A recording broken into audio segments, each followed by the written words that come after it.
Good morning students, welcome today class. आज हम रीढ़ की हड्डी पाठ पढ़ेंगे जिसके लेखक हैं जगदीश चंद्र माथुर। रीढ़ की हड्डी पाठ को पढ़ने से पहले हम जगदीश चंद्र जी के जीवन के बारे में जानेंगे। जगदीश चंद्र जी का जन्म 1917 में उत्तर प्रदेश खुरबा में हुआ था। इन्होंने अपनी इलाहाबाद से शिक्षा प्राप्त की थी। इनकी रुचि बचपन से ही नाटक एकांकी में रही है। इन्होंने स्कूल कॉलेज स्तर पर जब सांस्कृतिक कार्यक्रमों में भाग लेते थे तो वहाँ पर नाटक का अभिनय, निर्देशन, उसको रंगमंच पर प्रस्तुत करना, इस प्रकार के कार्यों में हिस्सा लेते थे। लेखन का कार्य माथुर जी ने नाटक, ऐतिहासिक और सामाजिक नाटक लिखे, एकांकियाँ भी प्रस्तुत की।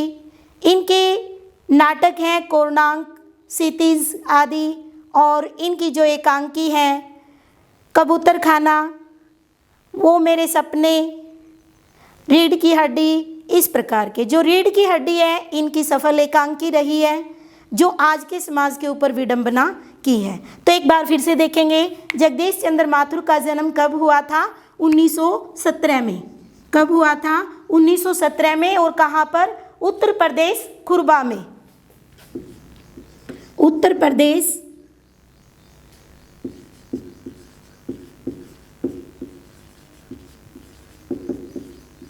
खुरबा में इनका जन्म हुआ था। और इन्होंने अपनी जो प्रारंभिक शिक्षा थी वो इलाहाबाद से प्राप्त की थी।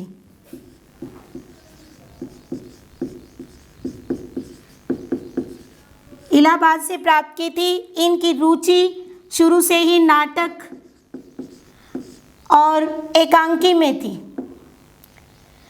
नाटक में थी। मैंने आपको बताया था कि स्कूल और कॉलेज स्तर पर जब ये सांस्कृतिक कार्यक्रमों में हिस्सा लेते थे तो नाटक में अभिनय करना, उसको प्रस्तुत करना, निर्देशन करना, इस प्रकार के कार्य ये करते थे। लेखन का कार्य इन्होंने ऐतिहासिक और सामाजिक स्तर पर नाटक और एकांकी लिखे। इनके कुछ रचनाएं हैं, वो रचनाएं नाटक हैं इनके कोणार्क,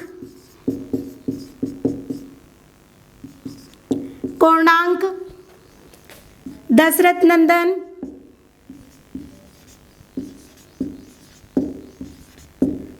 नंदन, और क्षत्रिय। इनकी एकांकी है भोर का तारा,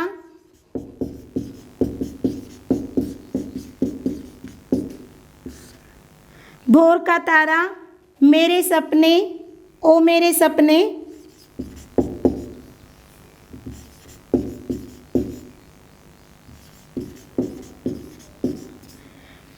ओ मेरे सपने, मकड़ी का जाल,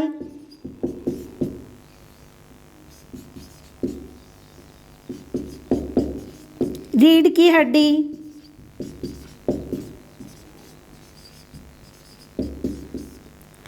कबूतर खाना,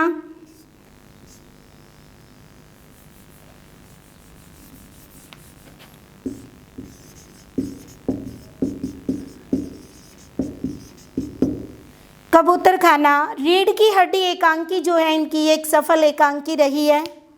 इसमें हास्य व्यंग, विचार अभिव्यक्ति, अभिनय का अहम स्थान रहा है। कला, प्रचार, मनोरंजन आदि का अहम स्थान रहा है। रीढ़ की हड्डी एकांकी जो है एक सफल एकांकी माथुर जी की रही है। इसमें हास्य व्यंग, विचार अनुभूति, कला, प्रचार, ज्ञान और मनोरंजन का अहम स्थान रहा है। रीढ़ की हड्डी एकांकी आज के समाज की विडंबना है, रूढ़िवादी है, रूढ़िवादिता पर आधारित है। आज के समाज में नारी के टैलेंट को छिपा दिया जाता है, उसका जो हुनर होता है उसे उकेरित नहीं होने दिया जाता है। पुरुष प्रधान समाज में पुरुष की ही प्रधानता रह जाती है, जिसे नारी स्वयं सशक्त होकर उखाड़ फेंकती है। यही हमारी रीढ़ की हड्डी एकांकी में बताया गया है। क्या है कि रीढ़ की हड्डी एकांकी में राम स्वरूप हैं। आपको पता भी है कि नाटक और एकांकी रंगमंच पर प्रस्तुत किए जाते हैं। रंगमंच क्या होता है? स्टेज। रंगमंच पर प्रस्तुत किए जाते हैं। इनका जो ये एकांकी चलता है वो एक कमरे के अंदर है, जिसको प्रारंभ में एक राम स्वरूप हैं, मुख्य पात्र हैं इसके। इनकी बेटी है उमा और राम स्वरूप की पत्नी का नाम है प्रेमा। क्या बताया मैंने आपको? राम स्वरूप एक मुख्य पात्र हैं और इनकी बेटी है उमा और पत्नी का नाम है प्रेमा। तो इनकी बेटी को देखने के लिए वर पक्ष के लोग आते हैं। ये लड़की पढ़ी लिखी है, लेकिन हमारी समाज की विडंबना है कि उसके पढ़े लिखे होने को, उसके गुण को छिपा दिया जाता है। लड़की की शादी करनी है, लड़का भी अच्छा पढ़ा लिखा बीएससी है, लेकिन उसके पिता हैं, पिता का नाम है, लड़के के पिता का नाम है राम गोपाल प्रसाद। राम गोपाल प्रसाद। उनके बेटे का नाम है शंकर। तो एकांकी जो शुरू होती है, मैंने आपको बताया कि राम स्वरूप मुख्य पात्र हैं, उनकी पत्नी का नाम है प्रेमा और बेटी का नाम है उमा। एक इनका नौकर है रतन और गोपाल प्रसाद उनका बेटा शंकर, जो उमा को देखने के लिए आते हैं, वर पक्ष की तरफ से होते हैं। इस कहानी को, इस एकांकी को जब हम पढ़ेंगे तो बड़ी ही मज़ेदार है, लेकिन अफसोस है कि मैं यहाँ पर उसको पढ़ नहीं पाती, क्योंकि उसके लिए हमें पात्रों की ज़रूरत पड़ती है और वो पात्र मेरे पास इस समय नहीं है। सभी के रोल मैं अकेले करूँ ऐसा पॉसिबल नहीं है, तो मैं आपको एज ए स्टोरी इसको सुना रही हूँ। राम स्वरूप मुख्य पात्र हैं। कमरे से एकांकी शुरू होती है। एक कमरे के अंदर कुछ सामान लगा हुआ है। नौकर को कुछ सामान लाने के लिए वो बोलते हैं। अफरा तफरी उनके घर में मची हुई होती है। जो रतन इनका नौकर है वो थोड़ा सा मेंटली कह लो या कम दिमाग का व्यक्ति कह लो, उसको सुनता भी कम है। राम स्वरूप उसको जो कुछ बोलता है उसका वो उल्टा कर देता है, कुछ उल्टी चीज़ें उठाकर ले आता है। तो कमरे से जब ये वहाँ पर सामान जचा रहे होते हैं, जाहिर है जिस प्रकार से कमरे की सजावट की जा रही है तो वर पक्ष के लोग आने वाले हैं लड़की को देखने के लिए। तो रीढ़ की हड्डी जगदीश चंद्र माथुर का एक उल्लेखनीय एकांकी है। इसमें समाज के अंदर जो स्त्रियों में व्याप्त रूढ़िवादिता है उस पर करारी चोट की है। नारी शिक्षा के माध्यम से उमा की जो शिक्षा है उसको सहज और काव्य के बल पर दिखाया गया है। जहाँ लेखक एकांकी में मुख्य पात्र राम स्वरूप और उसके नौकर रतन की बातें करते हैं, जो कि मंदबुद्धि है। मैंने आपको बताया कि वो मंदबुद्धि है। उससे आपस में बातचीत होती है। जब बातचीत होती है तो राम स्वरूप उस पर अच्छी डांट फटकार लगा देता है। उसे जो भी कुछ वो सामान मंगवाते हैं, चादर लेने के लिए राम स्वरूप उसको भेजते हैं, वो धोती उठाकर ले आता है, जिसके लिए वो उसे डांट देते हैं। बाद में उसको वो हारमोनियम रखने के लिए कहते हैं कि लड़की वाले वर पक्ष के लोग आने वाले हैं, उनके लिए उमा उनको बजाकर दिखाएगी। तो राम स्वरूप की पत्नी है प्रेमा। राम स्वरूप अपनी पत्नी से कहते हैं कि उमा से कह दो अच्छे से नहा धोकर तैयार हो जाएगी। उसके लिए जिस चीज़ की भी ज़रूरत है, उसे पार्लर जाना है या क्रीम पाउडर, जिस चीज़ की भी ज़रूरत है उसे ले आए और अच्छे से तैयार हो जाए। प्रेमा राम स्वरूप को बताती है कि आपकी लाडली बेटी है, वो मुंह फुलाए बैठी है, इतना पढ़ा लिखा कर उसे आपने सिर चढ़ा लिया है। राम स्वरूप और प्रेमा आपस में वार्तालाप से स्पष्ट हो जाता है कि वर पक्ष के लोग लड़की को देखने के लिए आ रहे हैं। वो उमा जो है उनके प्रदर्शन का विरोध करती है। कैसे प्रदर्शन का? कि वर पक्ष के लोग आने हैं, वो जो तैयारियां कर रहे हैं, उमा को जिस प्रकार से तैयार होने के लिए वो बोल रहे हैं वो उसका विरोध करती है। लेकिन प्रेमा और राम स्वरूप मेहमानों के आने की तैयारी में लगे हुए हैं। मन में ये चिंता है कि कहीं दकियानुसी बाप और बेटा आकर लड़की को नापसंद ना कर दें। रामस्वरूप ने प्रेमा को बताया कि एक तो बाबू गोपाल प्रसाद है, राम गोपाल प्रसाद है, दूसरा उनका लड़का जो देखने आ रहे हैं, दोनों अच्छे ही पढ़े लिखे हैं लेकिन रूढ़िवादी हैं, लड़की कम पढ़ी लिखी चाहते हैं। उनके मन में इस चीज़ का डर बना हुआ है कि उमा अच्छी पढ़ी लिखी लड़की है लेकिन जो वर पक्ष के लोग हैं वो कम पढ़ी लिखी लड़की चाह रहे हैं। रामस्वरूप अपनी पत्नी प्रेमा को बताता है कि जो ये लड़का है, कौन, शंकर, बीएससी पास करके लखनऊ मेडिकल कॉलेज में प्रवेश लिए हुए हैं, एडमिशन लिया हुआ है उसने।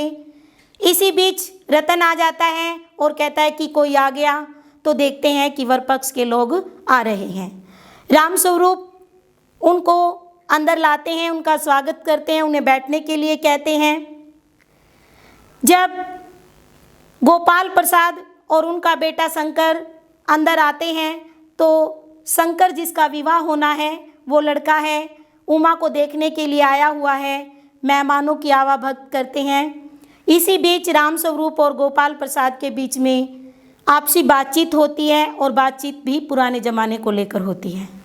रामस्वरूप कहते हैं कि एक ज़माना था जब हम स्कूल से आकर दर्जनों कचौड़ी अकेले खा जाते थे और हजम करने की भी ज़रूरत नहीं पड़ती थी। आजकल के बच्चे हैं कि इनके बस का कुछ खाना पीना रहा ही नहीं, इनसे कुछ भी खाया पिया नहीं जाता। तो जल्दी ही गोपाल प्रसाद और रामस्वरूप अनौपचारिक बातें करने लगते हैं, अनौपचारिक बातें, घरेलू बातें करने लगते हैं। तो गोपाल प्रसाद विवाह के बारे में अपने विचार व्यक्त करते हैं। वो कहते हैं कि उन्हें एक ऐसी लड़की चाहिए जो सुंदर हो, जो सुंदर हो परंतु कम पढ़ी लिखी हो, एक ऐसी लड़की की उनको ज़रूरत है। गोपाल प्रसाद लड़की की जन्मपत्री मिलाते हैं तो उन्हें बहू से वो कहते हैं कि हमें बहू से नौकरी नहीं करवानी, हमने तो बस घर का काम किया, अपनी चिट्ठी पत्री पढ़ी और छुट्टी। जो पढ़ी लिखी बहुएं राजनीति करती हैं, राजनीति में बहस करती हैं, मुझे तो वो भी अच्छा नहीं लगता। इस संसार के अंदर जो बहुएं, जो लड़कियां इस प्रकार की राजनीति करती हैं वो भी मुझे अच्छा नहीं लगता। कौन, गोपाल प्रसाद अपने विचार प्रस्तुत करते हैं, लेकिन उसमें ऐसा है नहीं। रीढ़ की हड्डी पार्ट के बारे में जो बताया जा रहा है, ये बैकबोन के बारे में बात हो रही है। उनका लड़का है जो ये शंकर बड़ा ही तोतला है और कुछ पढ़ने में भी उसकी बैकबोन अच्छी नहीं है, उसकी रीढ़ की हड्डी टूटी हुई है, कमर झुकी हुई है। तो वो अपनी गलतियों को छुपाते हुए, इन सारी चीज़ों को छुपाने के लिए वो कम पढ़ी लिखी लड़की लेना चाहते हैं कि कम पढ़ी लिखी लड़की उनकी इन बातों के नीचे आ जाएगी। इसी बीच उमा पान की तस्करी लेकर उनके बीच में प्रवेश करती है, उसकी गर्दन झुकी हुई है। गोपाल प्रसाद आंखें फाड़कर उसे देख रहे हैं और शंकर जिस लड़के की शादी होनी है आंखें छिपाकर उसे देख रहा है। उमा चश्मा लगाए हुए है जिसे देखकर गोपाल प्रसाद चौंक जाते हैं। रामस्वरूप इस पर सफाई पेश करते हैं कि ये आंखें खराब ना हो जाएं, दुखनी ना हो जाए, आ जाए, आई फ्लू हुआ हो, आई फ्लू ना हो जाए, इसके बचाव के लिए पहना हुआ है, ना कि पढ़ाई लिखाई की वजह से।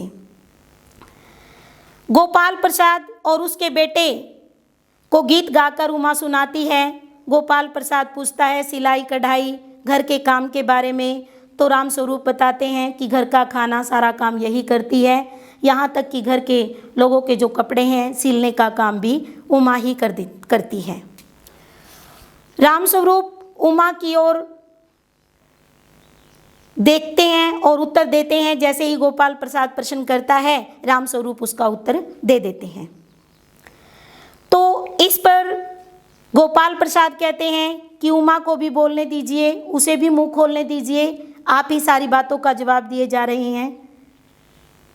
उमा बड़ी मजबूत सी आवाज़ में उसे उत्तर देती है कि बाबूजी मैं क्या जवाब दूं, बाबूजी मैं क्या जवाब दूं। मेज कुर्सी खरीदने के लिए जब दुकानदार के पास जाते हैं तो मेज कुर्सी से उसकी कीमत नहीं पूछी जाती है, मेज कुर्सी से उसके विचार नहीं लिए जाते हैं। जैसे ही दुकानदार के पास ग्राहक आता है, दुकानदार उसे अपना ले जाकर मेज कुर्सी दिखा देते हैं, उसकी क्वालिटी बता देते हैं, ग्राहक को पसंद आती है तो ले लेता है, वरना तो इनकार कर देता है। उमा बड़े व्यंग भरे स्वर में उनको ये जवाब दे देती है। तो फिर कहती है उमा कि मेरे बारे में तो आप इतना सब कुछ पूछ रहे हैं, एक बार इस महाशय से भी पूछेंगे कि इसकी रीढ़ की हड्डी है। कौन महाशय? शंकर बाबू। कि शंकर की रीढ़ की हड्डी है। पिछली साल फरवरी में जब आपका बेटा लड़कियों के हॉस्टल के चक्कर लगाया करता था तो वहाँ इसकी पिटाई भी हुई थी। लड़कियों के चक्कर में जब ये वहाँ पर घूम रहा था तो इसकी पिटाई हुई थी, इसकी रीढ़ की हड्डी टूट गई थी। उमा के इतना कहते ही वर पक्ष के लोग बिगड़ जाते हैं और जो गोपाल प्रसाद है वो राम स्वरूप से कहता है कि आपने मुझसे झूठ बोला, कि कहा कि मेरी आपकी बेटी कम पढ़ी लिखी है, मुझे तो कम पढ़ी लिखी लड़की चाहिए थी, आपने इस बात को मुझसे छुपाया। और ऐसी उनके बीच में थोड़ी सी तकरार होती है और तभी गोपाल प्रसाद अपने बेटे शंकर को कहते हैं कि चलो यहाँ से चलते हैं, और वो अपनी बैत उठाकर वहाँ से चले जाते हैं। तो बच्चों, हमने इस एकांकी को पढ़ा। क्या है कि हमारे समाज के अंदर आज इतना तो उत्थान है कि हर माँ बाप अपने लड़की को पढ़ा रहा है, लिखा रहा है, यहाँ तक कि जब तक लड़की अपने घर में है उसके विचारों की भी उसको स्वतंत्रता है। कुछ 10% ऐसा मान सकते हैं नहीं है, लेकिन है। जैसे ही लड़की की शादी होती है, ससुराल चली जाती है, उसके अपने विचारों की अभिव्यक्ति को दबा लिया जाता है। उसका अपना जो गुण होता है उसे छुपा दिया जाता है, उसके अपने गुणों के बारे में कोई बात नहीं की जाती। चाहे उसके अंदर कैसा भी टैलेंट है, उसको बस घर का चूल्हा चौका यही काम दिया जाता है। घर का ये काम ना दिया जाए। माना कि आज हमारा समाज जो है इसे प्रगति कर चुका है, ऊपर उठा हुआ है, लेकिन फिर भी क्या है कि जहाँ कहीं देखें, अगर बाहर से स्पष्ट नहीं हो रहा तो अंदर से तो आज भी नारी अपने आप में कमज़ोर महसूस कर रही है। उसको हमने ऊपर उठाना है। इस एकांकी को प्रस्तुत करने का मीनिंग यही है कि हमें अपने उन विचारों को, जो गंदे विचार हमारे मन के अंदर आए हुए हैं, गलत विचार, उनको समाप्त करना है, वो हमारे मन में ना रहे। इसी चीज़ के बारे में इसमें बताया गया है। तो मैं आपसे यही उम्मीद करती हूँ कि ऐसी सोच कि लड़का कैसा है, लड़की कैसी है, भगवान ने सबको जन्म दिया है, एक जैसे सभी हैं, उसको समान रूप से देखना चाहिए। लड़की का पढ़ा लिखा होना कोई बुरी बात नहीं है। फिर ऐसे गोपाल प्रसाद जैसे लोग हमारे बीच में आएंगे तो फिर लड़की का जीवन तो दूभर हो जाएगा। इस चीज़ का आपने ध्यान रखना है और इस पाठ को आपने पढ़ना है। कोशिश करना 2 बच्चे बैठकर पढ़ें, अगर 2 नहीं तो अकेले पढ़ना। बड़ा ही इंटरेस्टिंग हास्य व्यंग, हंसते हुए बड़े एक दूसरे पर कटाक्ष व्यंग किए हैं। जैसे जैसे वो व्यंग एक दूसरे पर करेंगे आपको पाठ को पढ़कर हंसी आएगी। तो इसको आपने पढ़ना है।